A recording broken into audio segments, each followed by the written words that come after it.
하나님의 말씀 구약성경 사무엘상 1장 말씀을 보시겠습니다. 사무엘상 1장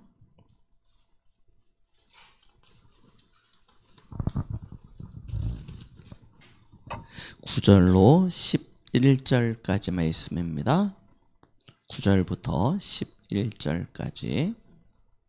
자, 우리 찾으셨으면 같이 합독하십니다. 그들이 실로에서 먹고 마신 후에 한나가 일어나니 그때 제사장 엘리는 여호와의 전 문설주 곁 의자에 앉아 있었더라. 한나가 마음이 괴로워서 여호와께 기도하고 통곡하며 서원하여 이르되 만군의 여호와여, 만일 주의 여종의 고통을 돌보시고 나를 기억하사 주의 여종을 잊지 아니하시고 주의 여종에게 아들을 주시면 내가 그의 평생에 그를 여호와께 드리고 삭도를 그의 머리에 대지 아니하겠나이다. 아멘.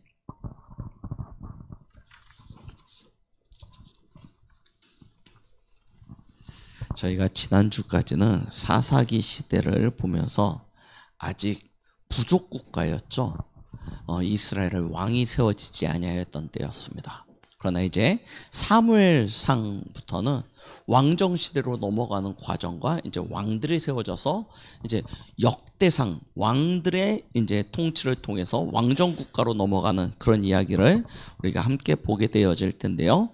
자, 사무엘, 우리가 성경을 조금이라도 아시는 분들은 사무엘이라는 이름을 들어보셨을 것입니다. 이스라엘의 마지막 사사요 선지자였고 또한 제사장이었습니다. 그러면서 이스라엘을 다스리고 통치했던 왕의 역할도 하였던 사람이 바로 사무엘입니다. 이 사무엘을 통해서 이제 그 이후에 사울 왕이 세워지고 다윗 왕이 세워지죠. 역사의 과도기적 시점에 가장 중요한 역할을 했던 믿음의 사람인데요. 이와 같은 사무엘이 이스라엘의 지도자로 또 존경받는 사람으로 설 수 있었던 이유에 그 바탕에는 누가 있었냐면 그의 어머니였던 한나가 있습니다. 성경을 보니까 그냥 어디서 갑자기 툭 튀어나오는 그런 믿음의 사람들도 분명히 있습니다. 하나님이 아브라함처럼 너 일로 와 해가지고 붙잡아다 놓고 그냥 훈련시켜서 세워가는 그런 사람들도 있어요. 그런데 그런 분들의 특징은 굉장히 좀 힘듭니다. 왜요? 시작이다 보니까 굉장히 힘들어요. 그렇지만 그 처음에 시작되어진 그 자녀들, 그 후손들 대물림되어지면서 신앙이 전달되어졌을 때 나타난 그런 믿음의 사람들을 보면 굉장히 평안했던 것들을 보게 되어지죠. 오늘 사무엘도 마찬가지입니다. 저희도 이 사무엘과 한나의 이야기를 통해서 우리와 우리 후대를 두고 꼭 우리 자녀뿐만 아니라 우리 교회 안에 있는 후대들까지도 포함하고 또한 앞으로 우리의 바톤을 이어서 믿음의 자녀들로 서게 되어질 다음 세대의 믿음의 후손들까지도 다 포함했을 때 우리는 그 믿음의 모델로 서는 그런 축복이 있길 바랍니다. 그렇죠? 어제 우리 어린아이들하고 같이 메시지를 나누면서 그런 이야기를 했어요. 우리 어른들이 기성세대죠. 기성세대들이 얼마나 다른 것 틀린 것으로 각인이 되어져 있냐 이걸 이야기했습니다. 예, 나 중심. 그렇죠? 그리고 세상 중심. 다른 이야기로 하면 물질 중심. 그리고 종국에는 성공 중심. 이 색깔이 참 안 빠져나와요. 오늘 어저께 그 아이들하고 메시지를 하는데 그 아이들은 대부분이 다 부모님 세대들이 다 이제 부모님들이 교회를 다니시는, 뭐 조부모님도 교회를 다니시는 그런 집의 아이들입니다. 이제 초등학교 3학년, 4학년, 5학년, 6학년 아이들.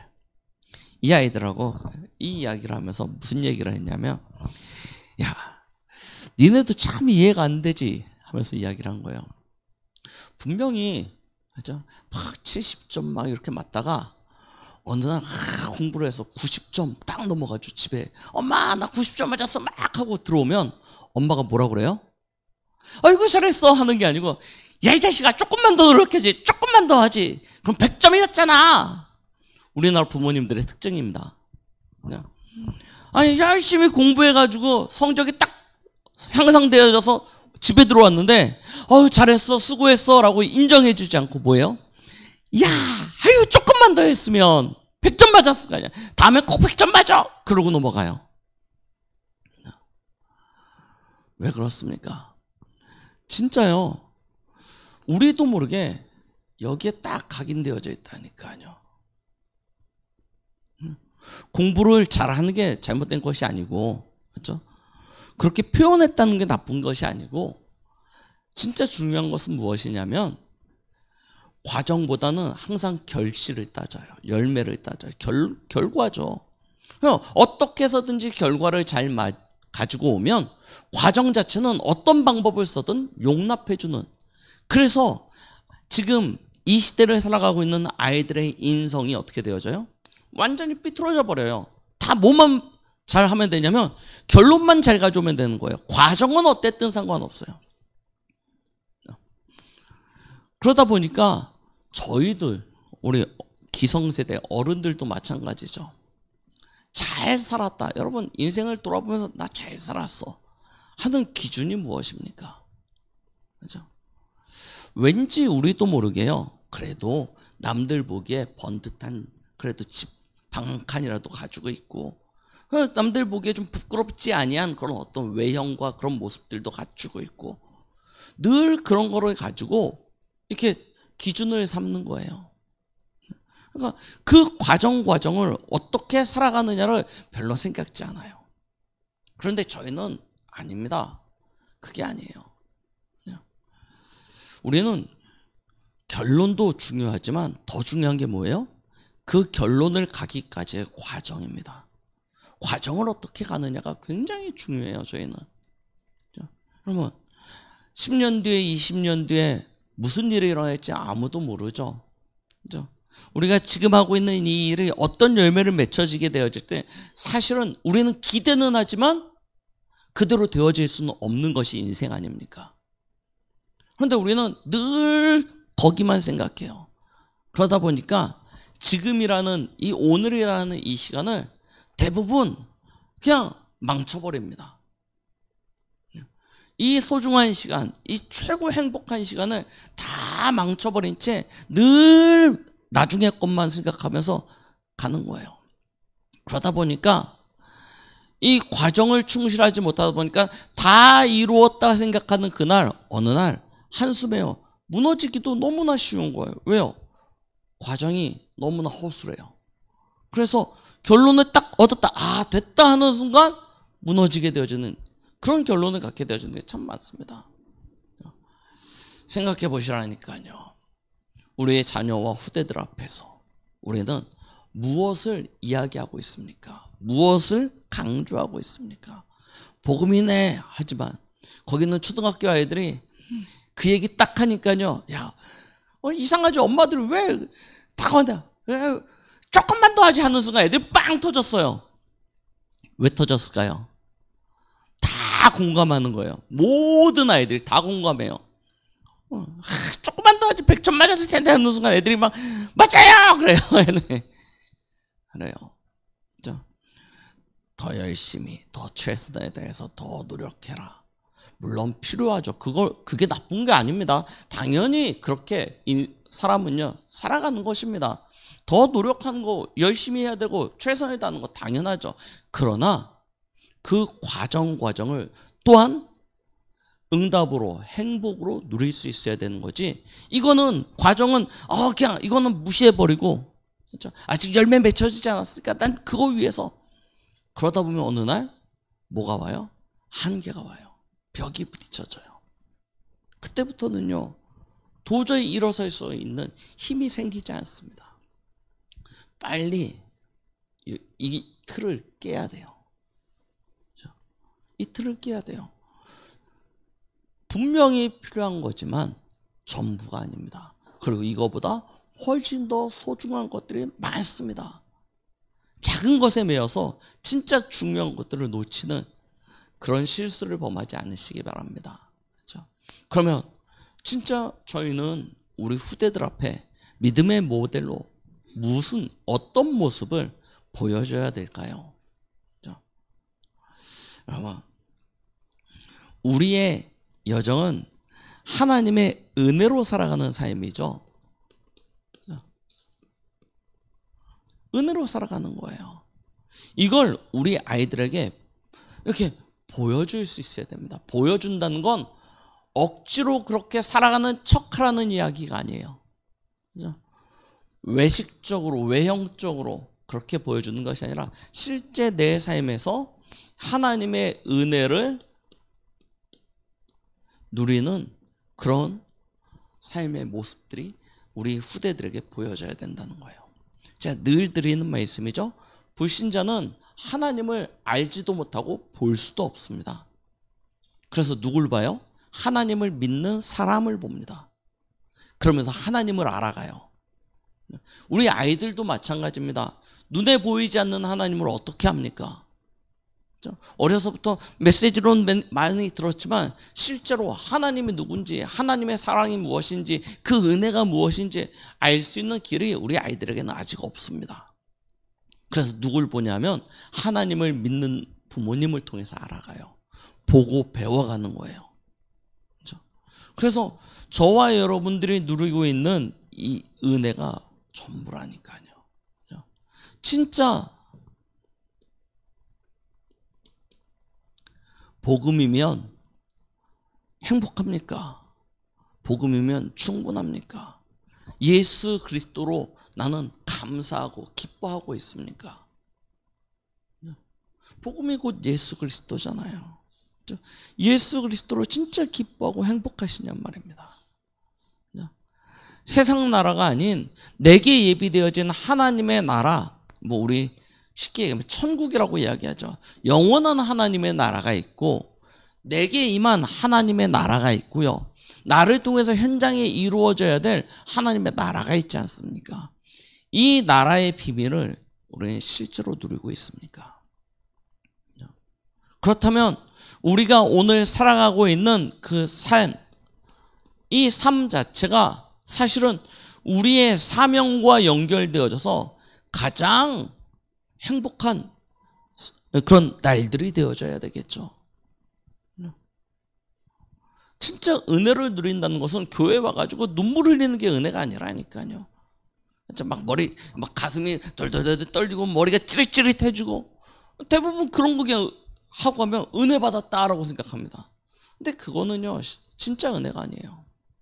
교회에 와서 받은 은혜가 어디로 연결돼야 돼요? 내 현장으로 연결되어서 현장에서 그 그리스도의 향기가 나타나지는 삶이 되어지는 것. 이게 진짜 은혜 아닙니까? 이게요 우리 아이들에게 보여줘요. 아이들이 제일 실망하는 이유가 뭔지 아십니까? 교회 왔을 땐 천사 비슷해요. 부모님들이 천사 비슷한데 집에 가는 순간 갑자기 집 문 열고 딱 들어가는 순간 갑자기 악마로 변해요. 교회 문 열고 들어왔을 때 목사님 같이 비슷했는데 집 문 열고 딱 들어가는 순간 완전 불신자 되어진다니까요. 여기서요 아이들은요 완전 충격받습니다. 그래서 뭐가 나오느냐, 24라는 단어가 나온 거예요. 우리에게 주어진 시간은 하루 24시 항상 계속, 그렇죠? 이 축복을 누리지 않은 거예요. 오늘 저희는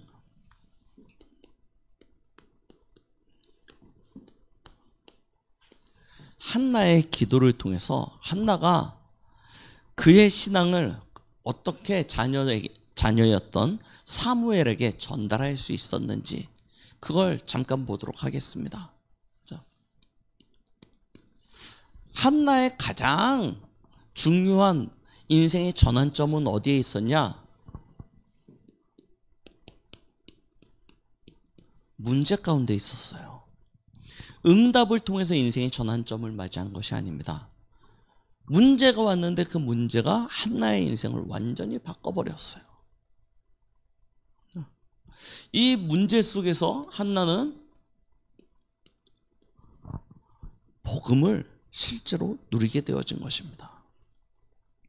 아니, 이스라엘 백성이니까 당연히 복음하는 거 아닙니까? 교회 다니는 교인이니까 당연히 예수님 믿는 것 아닙니까? 여러분, 진짜 그렇습니까? 저는 전도하면서, 현장에서 전도하면서 많은 교인들을 만나보면서 교회를 다니지 예수님을 믿지 않는 그런 사람들이 참 많구나라는 것을 발견하게 되었습니다. 교회 다닌다고 예수님 믿는 게 아니에요. 이스라엘 사람이라고 다 복음을 알았던 것이 아닙니다. 그러다 보니까 문제 앞에서 갈등이 생기죠. 문제 앞에 갈등이 생기는 거예요. 자, 에브라임 사람 중에 엘가나라는 한 남자가 있었습니다. 그 당시 우리 성경을 보면 일부 다처제 그런 문화가 있었죠. 그래서 이 엘가나라는 이 남자에게도 두 명의 부인이 있었습니다. 첫 번째 부인이 한나였고요. 두 번째 부인이 분인나라는 여인이었습니다. 한나와 벌써 결혼한 지가 약 10년 정도가 되었습니다. 그런데 아이가 없어요. 아이가 없는 거예요. 그런데 두 번째 부인 분인나는요, 벌써 아이를 여러 명을 낳았어요. 과거 여러분들이 우리 할머니 할아버님 세대들도 기억하시겠지만 이게 그 당시에는 아이를 못 낳는다는 것은 여자에게 굉장히 큰 흠이었습니다. 대를 이어주지 못한다는 것, 굉장히 큰 흠이었어요. 그러다 보니까요, 이 분인나라는 이 둘째 부인이 한나를 계속 괴롭혀요. 어느 정도 괴롭힙니까? 성경에 보니까 뭐라고 했냐면 분인나를요, 한나의 적수라고 기록하고 있어요. 얼마나 괴롭혔는지 한나의 적수 분인나라고 기록하고 있어요. 진짜 아이를 낳고 못 낳고를 가지고 큰 갈등이 있는 것입니다. 그러면 엘가나는 어땠냐? 사실은 한나를 너무나 사랑해줬어요. 그래서 항상 한나에게 분인나보다 갑절의 몫을 주었습니다. 그런데도 이 분인나의 괴롭힘으로 말미암아 한나는 큰 아픔, 큰 상처를 가졌죠. 자, 그런데요, 왜 한나가 아이를 갖지 못했을까요? 왜 한나가 아이를 갖지 못했을까요? 신체적인 어떤 문제, 그런 게 있었을까요? 성경은요, 뭐라고 말씀하고 계시냐면 여호와께서 그를 임신하지 못하게 하시니라고 이야기하고 있어요. 하나님이 이 한나에게 임신을 허락하지 않는 거예요. 자, 우리는 쉽게 문제가 오면 내 수준으로 평가를 합니다. 판단을 하죠. 그럴 수밖에 없죠. 내가 경험하고 내가 아는 것이 전부니까 그거 가지고 평가할 수밖에 없습니다. 그러니까 문제가 누구에게 있냐면 분인나에게 있는 거예요. 분인나 저 못된 년이 하면서 이제 계속 할 수밖에 없는 겁니다. 맞죠? 그러면서 이 억울함, 이 분통함을 가지고 오늘 교회 가서 기도하죠. 성전에서 기도하는 겁니다. 무슨 기도했겠습니까? 하나님, 나를 아시고 저 여자를 아시죠? 저 못된 게 나를 이렇게, 저 못된 걸 좀 혼내주. 우리 흔히 하는 기도의 내용 아닙니까? 문제 생기면 문제 해결해 달라고. 그러면서 하나님, 나도 아이 하나 주십시오. 그런데 문제의 원인이 어디에 있어요? 분인나가 아니었어요. 우리는 하나님을 믿는다 하면서도 하나님께 이유를 찾지 않습니다. 예수님과 제자들이 길을 걷다가 한 맹인을 보죠. 제자들이 묻습니다. 저 맹인의 저 병이 누구 때문입니까? 저 사람 때문입니까? 저 사람의 부모의 죄 때문입니까? 누구의 죄 때문입니까? 라고 질문합니다. 그때 예수님이 뭐라고 이야기하세요? 저 사람의 죄도 아니고 저 부모의 죄도 아니고 누구의 죄예요? 무엇 때문이에요? 하나님께서 하시고자 하시는 일이 있어서 그에게 허락하신 거래요. 그리고 가서 예수님이 그 소경의 눈을 뜨게 하십니다. 띄워주고 치유해 주세요. 우리는 문제를 늘 환경 탓하고 사람 탓하고 탓합니다. 그런데요, 실제로 하나님이 임신을 허락하지 않아요. 복음 누림이라는 건 무엇입니까? 막 무조건 예수는 그리스도 모든 문제 해결자 외치라는 게 아니라니까요. 눈물을 흘리면서 막 주여 주여 그것도 아닙니다. 복음 누림이 무엇입니까? 실제 문제 앞에서 하나님 앞에 올바른 질문만 해도요 답이 나와요. 하나님 앞에 진짜 올바른 질문해 보시라니까요. 하나님 무엇 때문에 이 일을 내게 허락하셨습니까? 나보다 더 나를 잘 아시고 나의 모든 환경과 형편 모든 상황을 만드시고 조성하셔서 진행하시는 분, 그분이 하나님이시지 않습니까? 그래서 하나님의 절대 주권을 말씀드렸잖아요. 하나님의 절대 주권입니다. 그렇다면 하나님이 왜 그 일을 내게 허락하셨는지 이걸 구하고 찾는 거라니까요. 그러면서 뭐 합니까?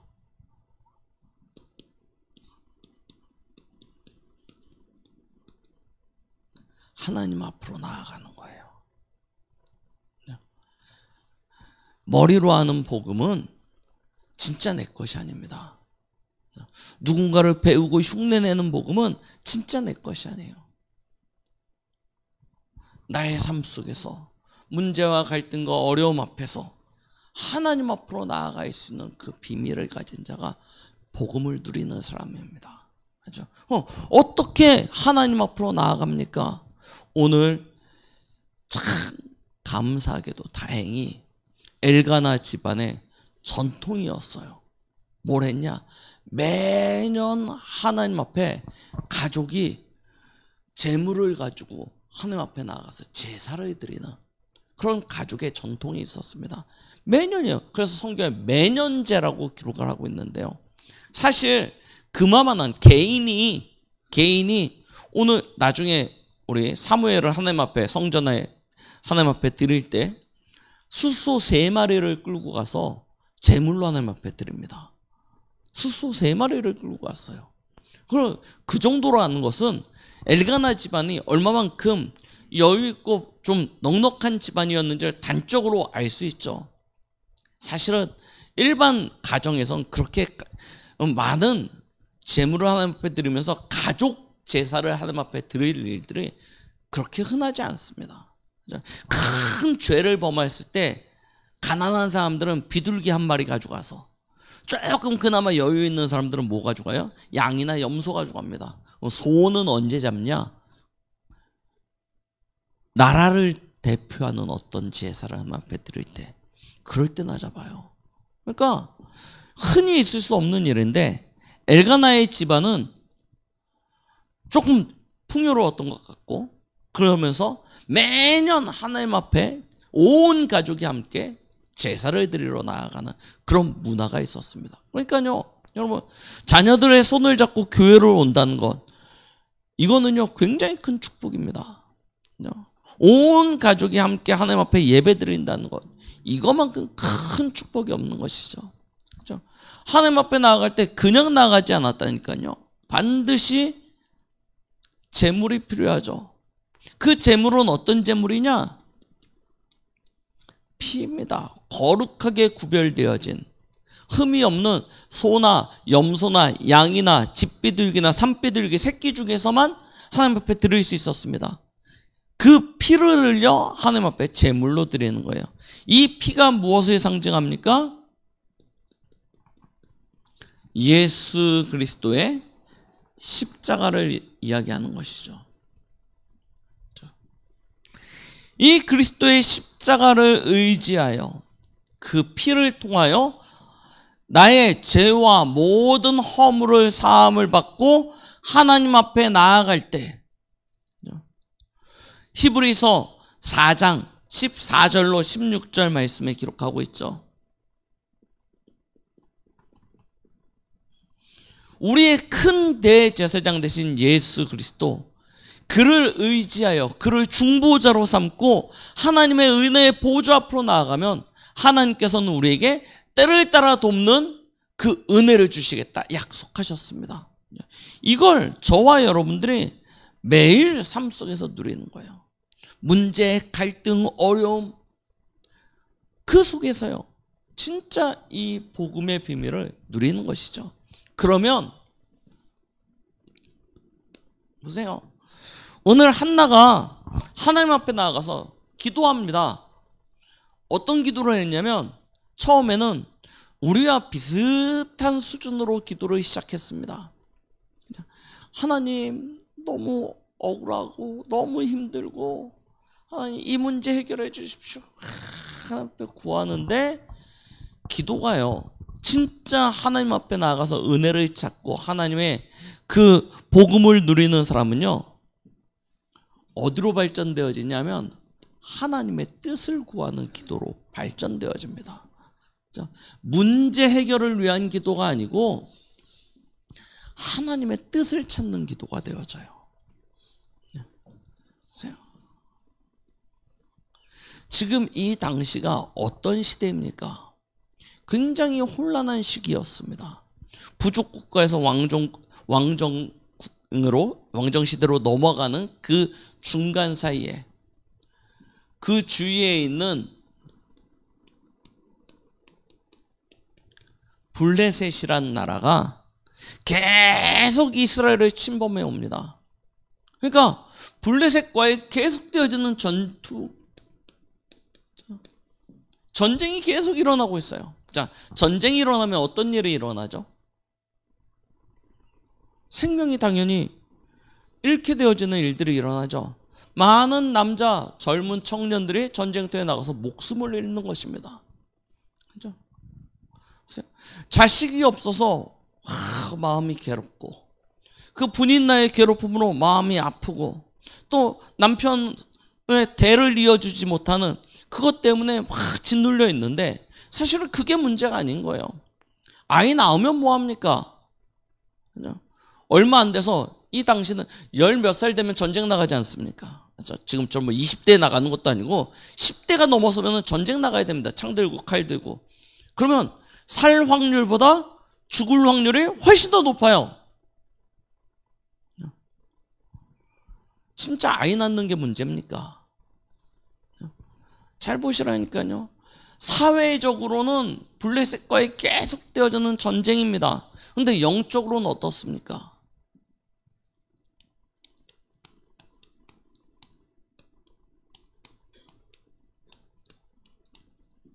제사장들이 타락했어요. 엘가나는 나이가 많아가지고요 기력이 쇠하고 엘가나를 통해서 하나님의 말씀이 오는 그 이상이 끊어져 버렸습니다. 엘가나의 두 아들은 타락해서요 하나님 앞에 드려질 재물을 가지고 오면 재물 가운데 가장 좋은 것을 먼저 자기 몫으로 돌려요. 나머지를 하나님 앞에 제사 지냅니다. 그럼 그거 다 먹습니까? 못 먹죠. 그러니까 뭐합니까? 파는 거예요. 팔아요. 돈을 얻는 거죠.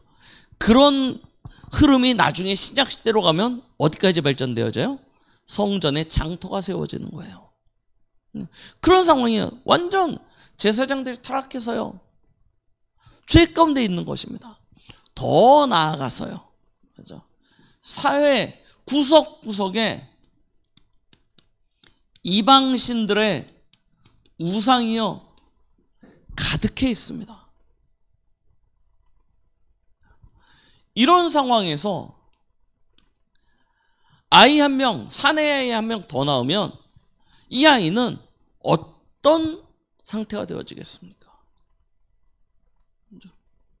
이 아이는 그냥 남들 비슷하게 살다가, 맞죠?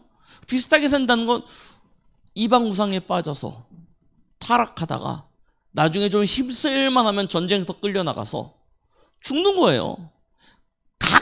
이제 혹 운 좋으면 살아남을 수 있겠죠. 그러면 그 인생은요, 다시 또 이석으로 들어가겠죠. 하나님과 전혀 상관없는 언약 밖에, 그러면 결국 또 재앙과 저주 가운데 살아가게 되는 것입니다.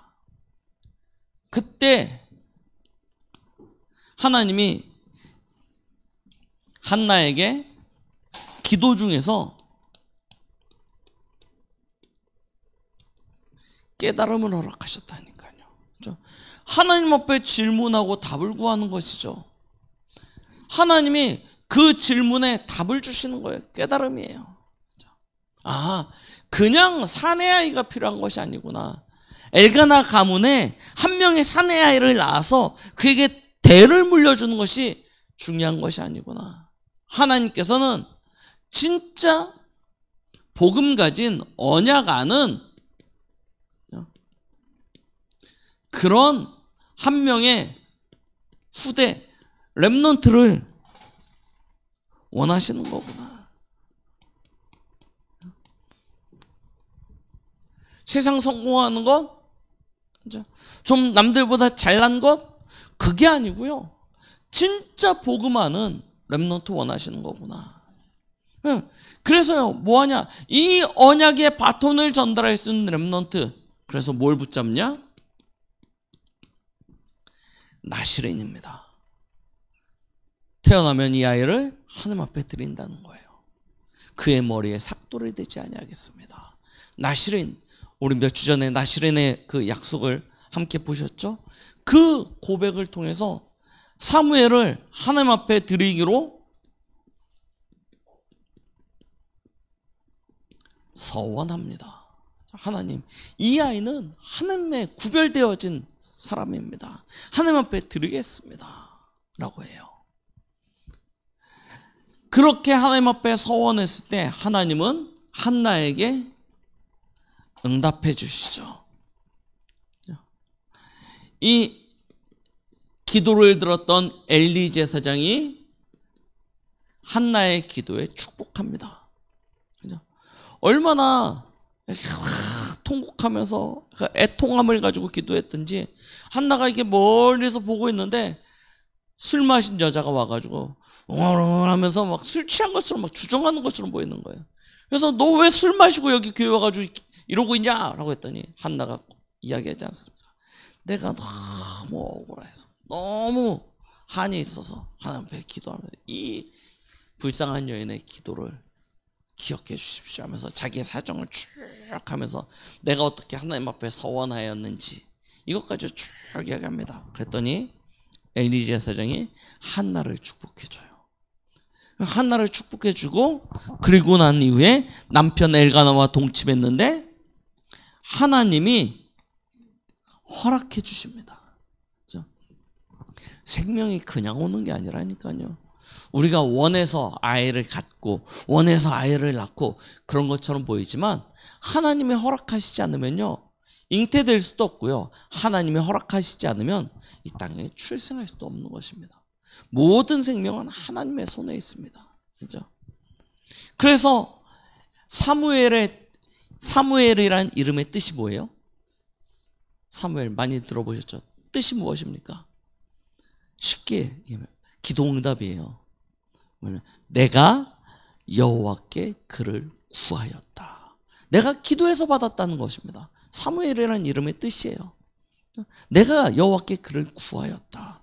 하나님이 응답하셨다는 것입니다. 그래서 아이를 출생하게 되어집니다. 자, 진짜 축복은 뭐예요? 응답받고 난 이후죠. 그렇죠? 대부분의 사람들이 왜 실패하냐? 응답받고 변해요. 아이 하나님 앞에 기도해서 아이 딱 나아요. 그러면 앞에 했던 건 어디로 갔는지 싹 잊어버리고 이제 또 누구 마음대로 해요? 내 마음대로 왔다 갔다 컨트롤합니다. 그런데요 한나는요 실제로 삶에서요 이 축복을 누려요. 그 증거가 어디냐면 사무엘상 2장에 나와 보면 한나의 기도가 나옵니다. 한나의 기도가 쭉 고백되어져 있어요. 그 속에서 뭘 누리냐? 구원하시는 하나님의 축복을요 실제로 누려요. 그렇죠. 인생이 완전 절망 가운데 그 나락 속에 빠져 있었는데 하나님께서 그에게 아들을 주셔서 구원하신 것 아닙니까? 이 구원하시는 하나님, 단순히 영혼의 구원, 우리 생명 구원, 나 하나님 자녀 됐어 하는 정도가 아니고요. 인생의 모든 문제 속에서 진짜 해답을 얻고 그 속에서 빠져나온 것에 대한 구원, 그리고 영원히 하나님께서 우리에게 허락하신 하나님의 나라, 그 미래에 대한 구원, 이 구원을요 실제로 완전히 누리게 되어지는 것입니다. 그러면서 뭐합니까? 같이 고백되어지는 것이 그의 나라예요. 하나님은 어떤 분이신지, 그를 통해서 우리에게 주신 그 하나님 나라의 배경과 능력과 역사, 이것이 무엇인지 하나님은 찬미하는 그 찬미의 고백들이 나타나지는 것을 우리는 사무엘상 2장을 통해서 확인할 수 있습니다. 저와 여러분들의 누림입니다. 진짜 구원에 대한 감사와 감격이 있습니까? 한 주간을 살아가면서 그렇지, 내가 그리스도로 말미암아 구원받은 것이지. 천국 간다는 거 말고요. 그거 다 가지고 계시고 하루하루를 살아가면서 그래, 오늘 하루도 내가 그리스도 때문에 살았지 하는 감사의 고백 말입니다. 이 고백이 우리에게 실제가 돼야 되는 거 됩니까? 그래야 뭐가 누려진다 할 수 있어요?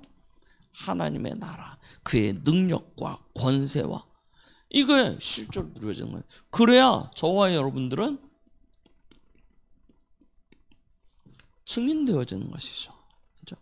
한나는요 이걸요 남기는 거예요. 누구 앞에서요? 이 고백을 하는 때가 언제냐? 하나밖에 없는 이제 몇 년 만에 낳은 아들입니까? 그렇죠? 이 아이를 엘리 제사장의 손에 넘겨주면서 한 고백이에요. 이제 막 젖을 뗐습니다. 갓난아이죠. 젖된 아이를 엘리 제사장의 품에 안겨주면서 한나가 한 고백이라니까. 한번 읽어보십시오. 이게 얼마나 진짜 감사의 고백이다. 생각해 보세요. 네. 십수년을 아이를 못 낳고 있다가 탁 아이를 낳았어요.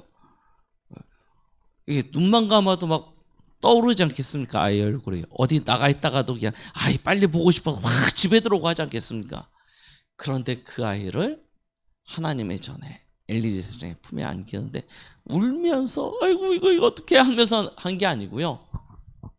감사의 기도, 찬양의 고백을 드리면서 하나님 앞에 드렸다니까요. 진짜요, 축복입니다. 그죠? 그의 신앙과 그의 삶은요 따로 나누어지지가 않았어요. 우리가 왜 복음이고 왜 우리가 기도 응답 받아야 되냐? 결국 이것 때문입니다. 신앙과 삶이 구분되어지는 게 아니에요. 하나가 되어지는 것입니다. 자, 말씀드렸던 것처럼 결국 한나는 뭘 하냐면 서원한 대로 하나님 앞에 실행해요. 하나님은요 한나에게 갑절에 축복을 주십니다. 사무엘 한 사람으로 한 명의 아이로 끝난 것이 아니고 그 이후에 사무엘의 동생들을 계속 허락해 주시죠. 그래서요 한나는요 뭐라냐면 아이가 없던 내가 7명의 아이를 가졌다라고 고백할 만큼요 그렇게 하나님께서 한나의 삶에 축복해 주시는 거예요. 보세요. 실제로 삶과 신앙이 딱 일치되어지면요 그 응답들이 나타나진다니까요. 근데 그 응답이 어떻게 되어지냐? 대물림 되어지는 거예요.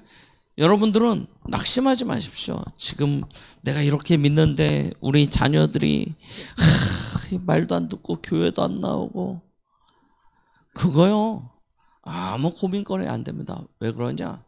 대물림 되어집니다. 영적인 것은요 반드시 대물림 되게 되어져 있습니다. 불신앙도 대물림 되어지고 신앙도 대물림 되어집니다.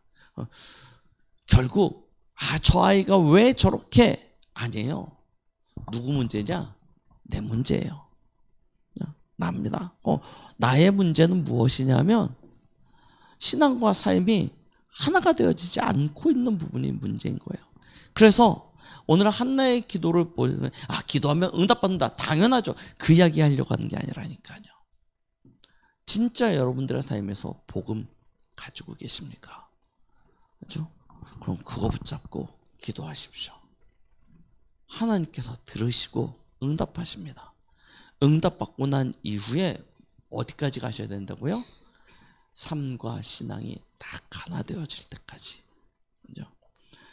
함부로 하나님 앞에 서원하지 마세요. 함부로 서원하실 거 아니에요. 서원하실 때는 굉장히 신중하게 하나님 앞에 서원하셔야 되고요. 만약에 하나님 앞에 서원하신 것이 있다면 반드시 하나님 앞에 갚으십시오. 그렇죠? 하나님 반드시 갚으세요. 하나님은요 기억하고 계십니다. 꼭 하나님 앞에 드리세요. 진짜 여러분들이 살아가는 그 모든 삶의 여정이 우리 후대들 앞에는 징검다리 디딤돌과 같습니다.